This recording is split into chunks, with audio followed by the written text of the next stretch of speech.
Hi, this is Vanshika Chauhan and I am working as a legal intern with Lexis & Company. Today I'll be talking about copyright infringement and what exactly is a copyright.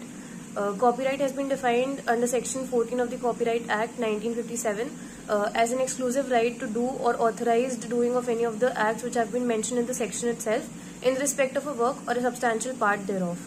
The works or acts that have been mentioned in the section are the reproduction of work in any form, including the storing of the work in any form, further issuing copies of the work in public or performing the work in public itself, further making any cinematographic films in the respect of the work, and translating the work or making an adaptation of the work. An example of copyright may be that if a person writes a novel and he gets it, then he can get the copyright of that particular novel, or if a person makes a film, then he can get the copyright of that film. Now coming to copyright infringement refers to unauthorized use of someone's copyrighted work. Thus it is use of someone's copyrighted work without permission, thereby infringing certain rights of the holder of the copyright. For example, the right to reproduce, the right to distribute, display or perform the protected work. Section 51 of the Copyright Act specifies when a copyright is infringed. According to Section 51 of the Copyright Act, a person is said to infringe a copyright if he, without obtaining the permission of the copyright holder, does any act which only the copyright holder is authorized to do, or the person permits the place to be used for communication, selling, distribution or exhibition of an infringing work unless he was not aware or has no reason to believe that such permission would lead to the violation of copyright. Further, if a person imports infringing copies of a work, then it is infringement of a copyright. Then a person, without obtaining the authority from the copyright holder, produces his work in any form. All of this would lead to infringement of copyright. So an example of copyright infringement would be if a person uses somebody else's music as the background music of his or her own video, then it would make the person liable for copyright infringement. Coming to the remedies available to the people whose copyright has been infringed, the remedies are maybe civil and criminal as well. Coming to the civil remedies, they have been provided under Section 55 of the Act. The Section 55 of the Act provides 5 or 6 remedies available for the person whose copyright has been infringed. The very first being interlocutory injunctions.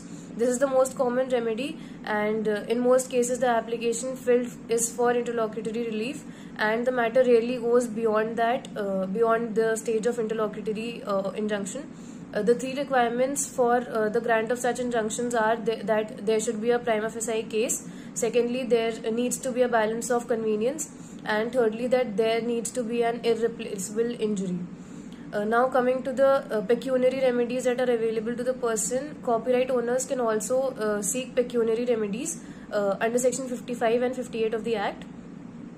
Pecuniary remedies may be that an account of the profits which lets the owner seek the sum of money made equal to the profit made through the unlawful act. Secondly, compensatory damages which let the copyright owner seek the damages that he had suffered due to the infringement of the copyright. Thirdly, conversion damages which are assessed according to the value of the article. Coming to the third remedy, which are the ante and pillar orders. Under these, an injunction could be passed against the defendant for stopping him from destroying the copyrighted goods, and another order permitting the police or the plaintiff's lawyer to search the defendant's premises and take goods in the charge of their custody. Lastly, an order that the defendant can be directed to disclose the names and addresses of the consumers and the suppliers. Further, the fourth remedy is the Marvia injunction, which comes into play when the court believes that the defendant is trying to delay or obstruct the execution of any decree which is against him. The court has the power to direct him to place whole or any part of his property under the court's disposal as may be sufficient to satisfy the decree. So this is provided under Order 38, Rule 5 of the CPC 1908. Coming to the last remedy, which is the Norwich Pharmacal Orders, these are usually passed when information has to be discovered from a third party. Having talked about the civil remedies available, coming to the criminal remedies which are available to the person whose copyright has been infringed. The person who has infringed such copyright may get imprisonment up to 3 years but not less than 6 months.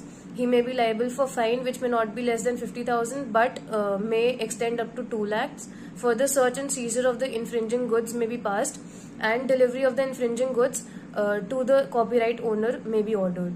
That is all for copyright infringement. Thank you.